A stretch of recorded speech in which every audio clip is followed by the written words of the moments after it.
John didn't know. She pulled her cloak tighter around herself. And you're certain this will work?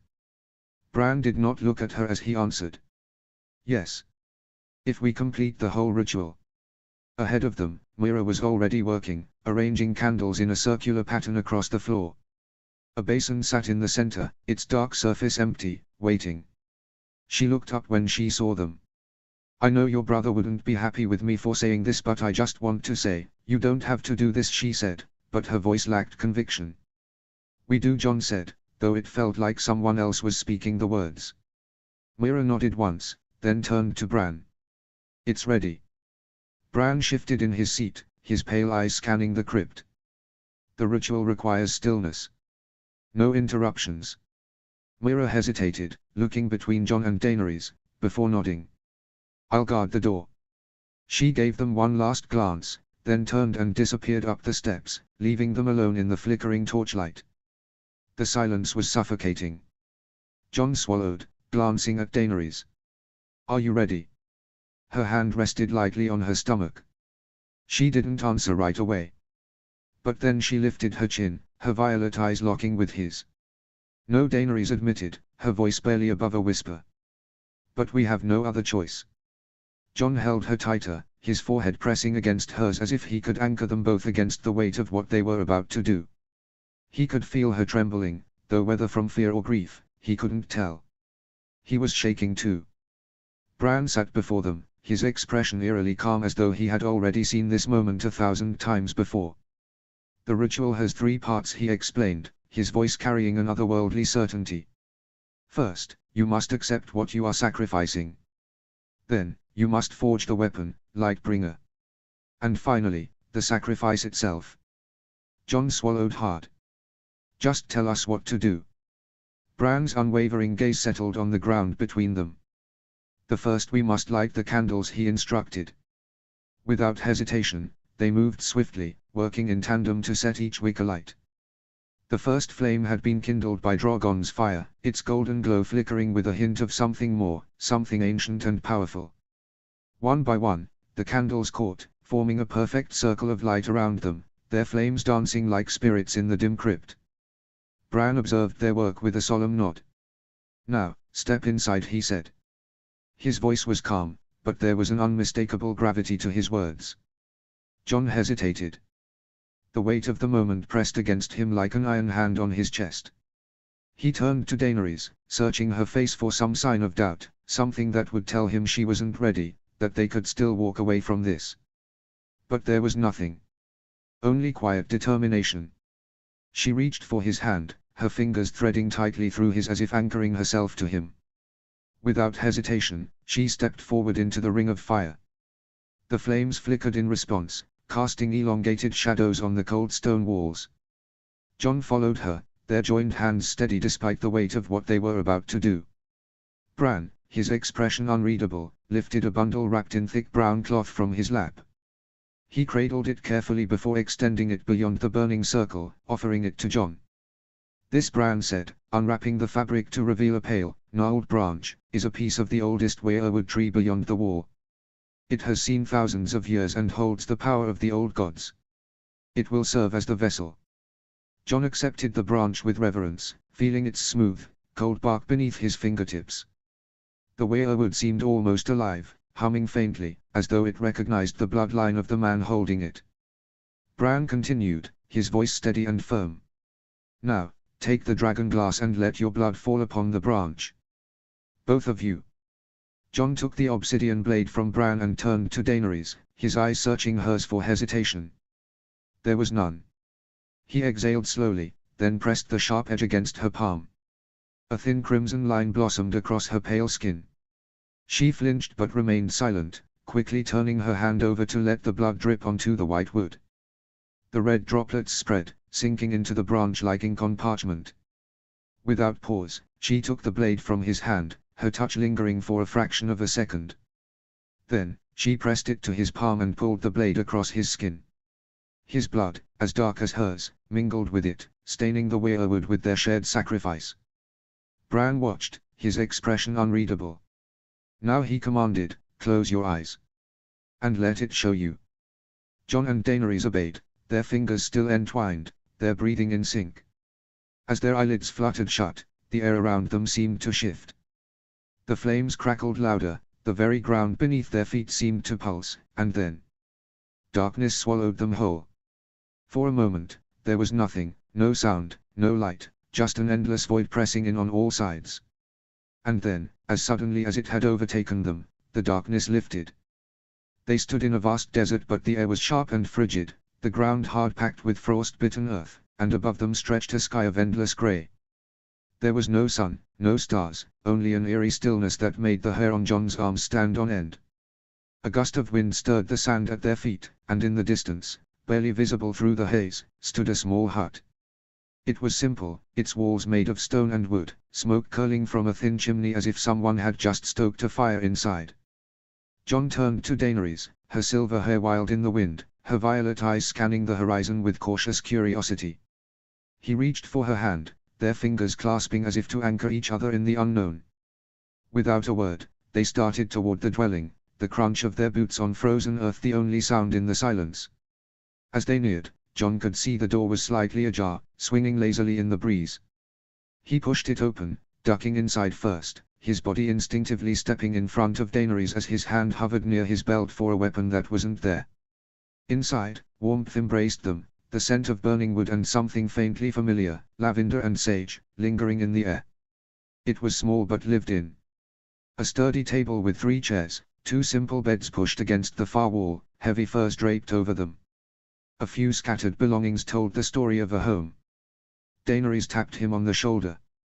He turned, following the direction of her gaze.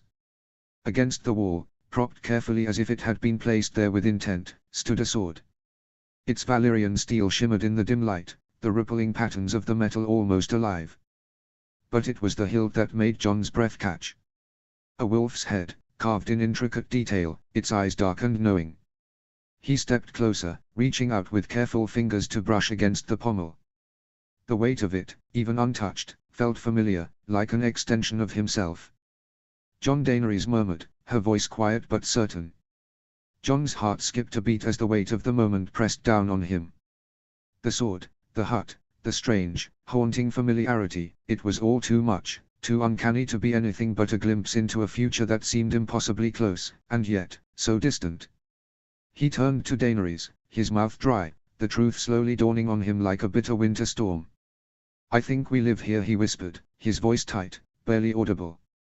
It was a strange, disorienting revelation, and yet, in his bones, he could feel the certainty that settled within him. This was their future, or at least a possible one where they were no longer fighting just to survive, but living with something far greater than the weight of the crown. Before Daenerys could respond, the door burst open with a sudden rush of cold air. A boy, no older than 12 or 13, dashed inside with reckless energy.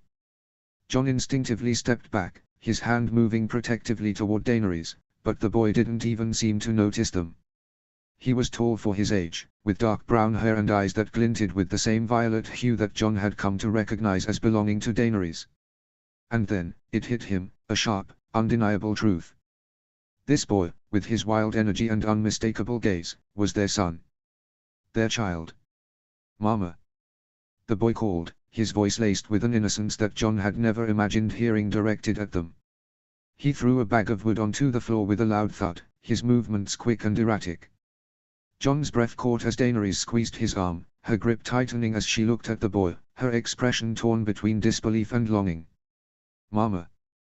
The boy called again, his voice lifting in a way that left no room for doubt. From a smaller room to the side, a figure emerged, her presence filling the space with an undeniable sense of familiarity. It was Daenerys, but older.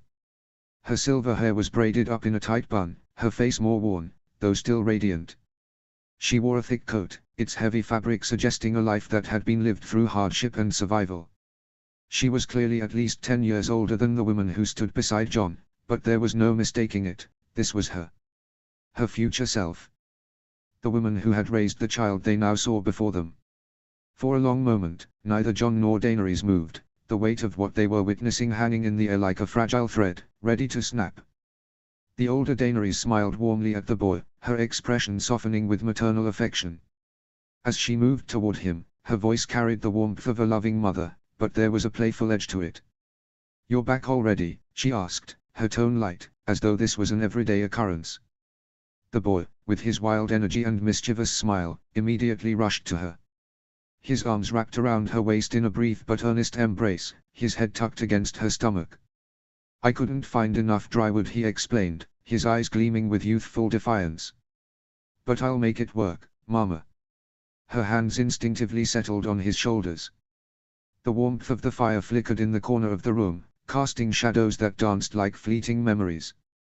She tilted her head slightly as she moved, the faintest edge of concern in her voice when she asked, "Where is your father?" The boy paused, his grin fading just enough to reveal the weight of something unsaid. He looked away for a moment before answering, his voice softer, quieter. "He was too slow," he murmured. "He wasn't far behind." The older Daenerys raised an eyebrow, her gaze steady on him.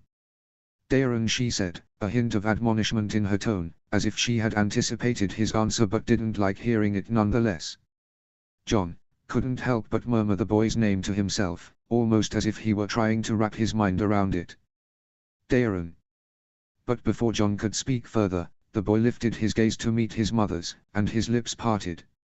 "He'll catch up soon," Daeron insisted, though there was an air of uncertainty in his words, as if trying to convince himself more than anyone else. The older Daenerys sighed, placing a hand on the boy's head, her fingers ruffling his dark hair with a mix of exasperation and love. "How many times do I have to tell you?" she said, her tone soft but firm. "Always stay where your father and I can see you. Do not forget, we are not safe here. They could come for us at any time."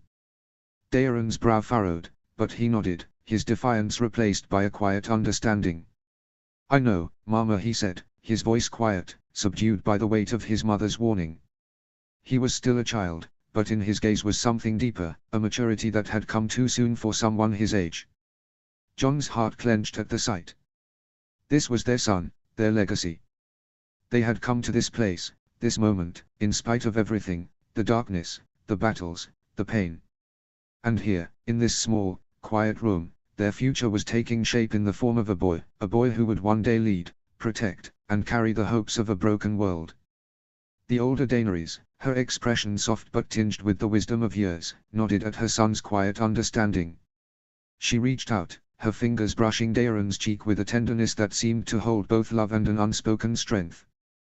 Jon watched, his heart heavy, yet full of admiration for the woman who had endured so much and still carried the weight of the world on her shoulders. "But you must understand, Daeron, the danger we face is not just from the outside. It's within us as well. We must remain vigilant." Daeron didn't respond, but his silence was more telling than any words could be.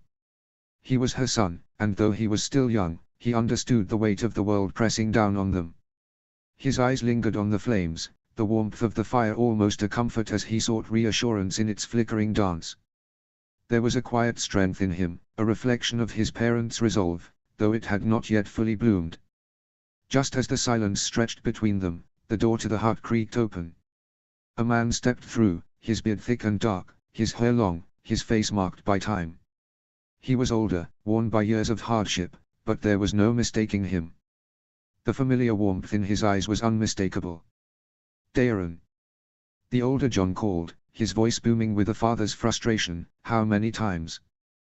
The older Daenerys raised her hand to stop him, her eyes softening as she stepped towards him. "We've already discussed it," she said, her tone gentle but firm. "And your son has something to say to you." Daeron didn't hesitate. His shoulders dropped, and he looked up at his father with a mix of regret and determination. "I'm sorry, Father," he said quietly, his voice steady despite the weight of his apology. The older Jon looked at him for a long moment, his features hard and unreadable, but there was something softer in his eyes as he finally spoke. "That's all right, son," he said after a pause, his voice gruff but not unkind. "Why don't you get yourself some food? I need to speak to your mother." Daeron nodded quickly and disappeared into the next room without another word. The older Jon stood still for a moment, his gaze following his son's retreating figure, before he turned back to his Daenerys. She stepped toward him, her hands reaching up to cup his face with a tenderness that spoke of years spent together. She kissed him, a brief but gentle kiss on his lips, one that held all the affection and care of a couple who had endured the trials of life together. "You're too harsh on him sometimes, husband," she said, her voice soft but knowing, as though this was a familiar conversation they had had many times before. The older John didn't immediately respond, his face drawn and tired. He only looked down at her with a mixture of love and concern, but there was no argument, no resistance. He simply exhaled heavily. "What's wrong?" she asked, her voice carrying the weight of concern. "There was snowfall," he replied, his words heavy, like stones being dropped into an abyss. "A few miles north. They are coming for him." The older Daenerys froze, her breath catching in her throat. Her face hardened, the gravity of his words sinking in as she stepped back. She looked at him for a long moment, as if trying to find another way, another answer. But there was none. "Then we move again," she said, her voice steady, though it cracked with the weight of the decision. There was no hesitation, no time for uncertainty. They both knew what needed to be done. "Dany," the older John began, his voice low and strained, "we can't keep running. We can't keep hiding." She shook her head slowly, her face resolute. "He's not ready," she said harshly. And with that, the world around them seemed to blur, fading out of focus as though time itself had cracked, pulling them back from this future vision. The scene shifted abruptly, as if pulled from their minds with a sharp jolt. Daenerys and Jon were no longer in the hut. They were back in the crypts of Winterfell, the flickering light of the candles still illuminating the darkness around them. Jon gasped for breath as he took in his surroundings, his heart racing, but the weight of what they had just witnessed remained heavy on his chest. Daenerys looked at him, her face pale, her eyes wide, but there was a quiet understanding between them now. The crypts were steeped in an eerie silence, broken only by the distant sounds of battle reverberating from above, the clashing of steel, the roars of dragons, the screams of the dying.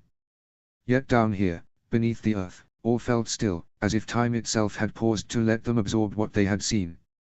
Jon's breath came in ragged gasps, his chest rising and falling as if he had just surfaced from drowning. His mind reeled from the vision, from the undeniable reality of what had been laid before them. Daenerys trembled beside him, one hand pressed to her stomach, as though she could somehow hold on to the life that had been promised, the sun they had glimpsed, the home they had built, the years they could have. "What?" Her voice broke, and she pressed her hand to her mouth, forcing down the sob that threatened to escape. She took a shaking breath before trying again, her eyes shining with unshed tears. "What was that?" Bran's gaze, cold and unblinking, met hers. There was no pity in his expression, no warmth, only the weight of knowledge too great for any one man to bear. "That was your future," he said simply. "Or what it could be, if you don't finish the ritual." Daenerys inhaled sharply, her grip tightening on Jon's arm.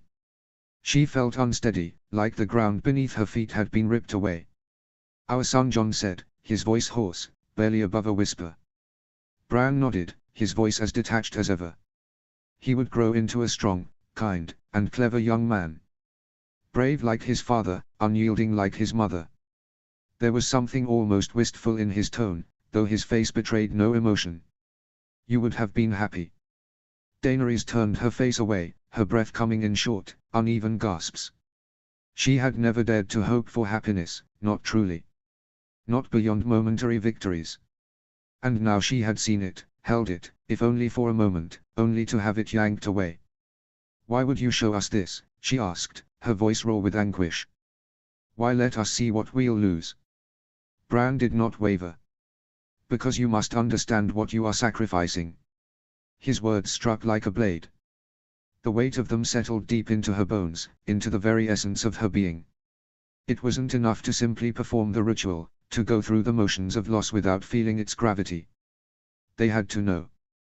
They had to feel it. Jon swallowed hard, his jaw clenching. He had never feared battle, never feared death, but this was something else entirely. This was a different kind of war, one that no sword could fight. One that required a strength he wasn't sure he possessed. Another explosion thundered above them, shaking the very foundation of Winterfell. Dust and debris cascaded from the stone ceiling like the first snowfall of winter, but there was no beauty in it, only the stark reminder of the war still raging overhead. The distant clash of steel, the roars of dragons, the guttural screams of the dying, all of it reminded them that time was slipping through their fingers. Bran's voice cut through the heavy silence. "You must burn the wood," he said, his tone as emotionless as ever. "You have to leave what could have been behind." Jon swallowed hard, his gaze flickering to the white branch, still stained with both of their blood. It felt sacred now, heavier than it should have been. More than a piece of wood, it was a lifeline to the future they had just glimpsed. A future they would never have. Bran gestured toward the flickering ring of candlelight. "You must let him go." Daenerys let out a small, choked sound, her fingers tightening instinctively over her stomach. Jon turned to her, seeing the devastation written in every line of her face. She was crying silently, her breath uneven, her lips trembling. Jon reached down, lifting the blood-stained branch with one hand, then gently took Daenerys' hand in his own, pressing her fingers against the wood. She let out a shuddering breath but did not pull away. He placed his hand over hers, steadying both of them as they moved together, guiding the branch toward the nearest candle. The fire licked at the wood, hesitated for only a second, then caught. A thin wisp of smoke curled upward as the flames spread, devouring the branch hungrily. Daenerys let out a quiet sob, her entire body trembling as she watched it burn. Jon clenched his jaw, forcing himself to hold steady, even as his own throat tightened. He could not let go for her, he could not take this burden away. Together, they lifted the burning branch and dropped it into the waiting bowl at the center of the ritual circle. The flames crackled and roared, consuming what remained of their sacrifice, turning the wood, and the future it represented, to ash. Daenerys shut her eyes tightly, as if doing so might block out the pain clawing at her chest, but the tears still slipped free, tracing silent paths down her cheeks. Her hands curled into fists at her sides, her nails biting into her palms. She didn't want to look. Didn't want to see what they had done. But Jon kept his eyes open. He owed it to their son, to the life that would never be, to bear witness. He watched as the flames flickered and waned, reducing the branch to smoldering embers, its once pristine white bark now nothing but ash. The last remnants of their future curled away in wisps of smoke, vanishing into the cold air of the crypt. A finality settled over them, heavy and suffocating. "Good," Bran said, his voice as steady and emotionless as ever. If he felt the weight of what had just transpired, he didn't show it. "Now, we forge the weapon." Jon tore his gaze from the dying fire, his brow furrowing. "The weapon?" Bran nodded. "Lightbringer, it must be forged of both ice and fire. Only then will it have the power to end this war." Jon exhaled sharply, already knowing what that meant. He glanced down at his side, where his father's sword, ice, rested against the stone floor. Bran had told him to bring it, now he knew why. Daenerys, still silent, reached down and lifted the dragonglass dagger still stained with their blood. The dark blade gleamed in the candlelight, its razor-sharp edge a stark contrast to the ancient steel of ice. "Fire and ice." Bran's voice, steady and unyielding, cut through the silence. "Once the weapon is forged, we won't have long to act." He turned his gaze to Daenerys, his expression unreadable, though something in his cloudy eyes, something beyond his usual knowing, felt almost sorrowful. "You must consume the ash of the branch." Daenerys blinked, her breath catching in her throat. "What?" "The ashes of what you sacrificed," Bran said. "You must take them into yourself and declare your offering to the gods. Only then will they accept it. Only then will the ritual be complete." Her stomach twisted violently. "And that will do it?" she asked, her voice barely above a whisper. "That will take him away?" Bran nodded, his expression solemn. Jon reached for her, his fingers finding hers, strong and steady despite the tremor he felt beneath her skin. "You don't have to do this alone," he murmured. Daenerys clenched her jaw, her free hand resting over her stomach in an old, unconscious habit. "I've lost a babe before," she whispered, her voice thick with grief. "I can't." "You can," Jon said, his grip tightening. "You are stronger than anyone I have ever known." She swallowed hard. She had no choice. They had no choice.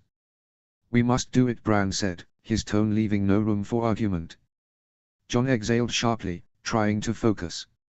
"But how do we reforge the blade?" he asked, glancing at the weapons. Bran inhaled deeply, his gaze sharpening as he shifted in his seat. "That's why I'm here. With effort, he moved himself forward, positioning himself directly in front of them. He extended his hands, his fingers trembling, and then his eyes rolled back into his head. Jon and Daenerys stepped back instinctively as the air around them changed, an unseen force pressing against their chests. The ground trembled beneath them. Then, the two broken weapons, Valyrian steel and dragon glass, began to shift. The pieces vibrated, almost as if alive, before melting into liquid, dark and shimmering. The molten metal slithered like quicksilver, crawling across the floor and filling a deep, jagged crack in the ancient stone. It was as though the gods themselves had once split the earth here for this very purpose. The metals fused, burning with unnatural fire, twisting together into something neither entirely Valyrian nor dragon glass, but both. As they hardened, the shape of a sword emerged, not elegant like the swords of legend, but something raw, something forged by the very essence of the world. It was rough, uneven, almost ugly in its imperfection, but Jon knew just by looking at it, this was a weapon meant to kill death itself. Bran's body shuddered violently, his head jerking back as his breaths grew ragged. His eyes flickered between worlds, rolling wildly as though he were caught between the past, the present, and the infinite void beyond. Bran, Jon started forward, but Bran held up a weak, trembling hand, stopping him. The younger Stark's body sagged, his breaths coming shallow and short, his once strong presence now barely clinging to life. His skin, always pale, had taken on a ghostly pallor, his lips almost blue. The effort it had taken to reforge the weapon, the sheer power it had demanded, had drained him past the point of return. Bran's eyes refocused just for a moment, locking onto Jon's with something almost like relief. His lips parted as if to speak, but no words came, only a soft, rattling breath. The moment Bran fell, the flames that had lit the ritual were extinguished in an instant, plunging the crypts into suffocating darkness. The air felt heavier, colder, as though the very walls of Winterfell had exhaled a final breath of sorrow. Daenerys let out a sharp gasp, her hands fumbling blindly in the dark until they found Jon's. She gripped him tightly, her fingers trembling. "What do we do now?" she whispered, her voice barely audible over the distant sounds of battle above them. Jon squeezed her hand in return, grounding her, grounding himself. "We keep going," he said, the certainty in his voice betraying none of the dread twisting in his gut. Bran knew this would happen. That's why he told us how to finish this. We have to trust him. As he spoke, a loud, resonant thud echoed through the crypts, the heavy wooden door at the top of the stairs groaning under the force of an unseen attacker. Then another thud. And another.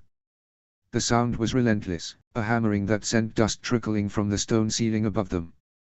Jon turned toward the stairway, his grip on Daenerys loosening as instinct took over. He crossed the now darkened ritual circle, his boots scuffing against the cold stone as he stepped cautiously forward. Another impact, harder this time, and then the doors burst open. A swarm of wights poured into the crypts, their skeletal fingers scraping against the stone, their twisted bodies lurching forward in a grotesque, unnatural frenzy. Their hollow eyes burned with the eerie blue fire of their master's magic, an unrelenting hunger driving them. And behind them, stepping with chilling precision, came a White Walker. Taller than the mindless dead, he moved with an eerie, deliberate grace, his ice-crusted armor glinting in the dim light. The wights instinctively parted around him, as though the very presence of their master commanded the air itself to shift in his wake. Jon's breath turned to vapor as he exhaled. "We need to hurry," he said, his voice taut as he turned and rushed back toward Daenerys. He dropped to one knee, fingers curling around the newly forged sword where it had cooled against the stone floor. The weapon was rough, jagged, almost unnatural in its imperfection. Jon grabbed a nearby torch, the wood rough beneath his fingers. Without hesitation, he snapped it in two with his bare hands, splinters digging into his palms. He tore a strip of fabric from the hem of his coat and, in hurried, precise movements, wrapped it around the base of the blade, securing it to the broken torch. The makeshift hilt dug into Jon's palm, rough and unrefined, but there was no time to craft something worthy of the weapon it held. This would have to do. Behind him, Daenerys knelt, her breath ragged, her body trembling, not from fear, but from the weight of what they had done. The vision of their son still burned in her mind, his laughter, his face, the life they had stolen from themselves. But when she looked at Jon, At the raw determination carved into every line of his face, the fire in his eyes, she found herself steadier. She had lost much before, but this was for everything. John clenched his jaw, rising to his feet with the weapon in hand. His grip was tight, his stance unwavering as he turned to face the horrors pouring into the crypt. This was it. The final battle wasn't being fought on the walls above. It was here, in the depths of Winterfell, beneath the bones of his ancestors. Here,